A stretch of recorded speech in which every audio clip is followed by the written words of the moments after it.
Video tayang di media sosial memperlihatkan salah satu perilaku yang sering dilakukan pengendara motor, yaitu belok tanpa melihat keadaan sekitar. Video tersebut diunggah akun Instagram Dashcam Owners Indonesia, memperlihatkan ibu-ibu alias emak-emak yang asal selonong saat mau belok di jalan utama. Aksi itu membuat pengemudi mobil kaget. Video memperlihatkan tidak ada kecelakaan yang terjadi, tapi menekankan bahwa kesadaran berperilaku aman saat mengendarai motor di jalan masih rendah.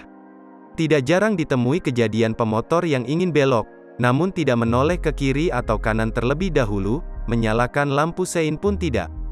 Perilaku ini bisa jadi menyebalkan, apalagi jika terlibat kontak dengan mereka di mulut gang.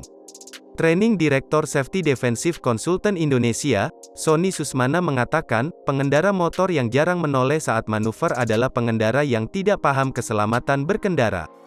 Tabrakan bisa saja terjadi salah satunya karena adanya pengendara yang tidak paham rambu-rambu dalam bermanuver, kata Sony.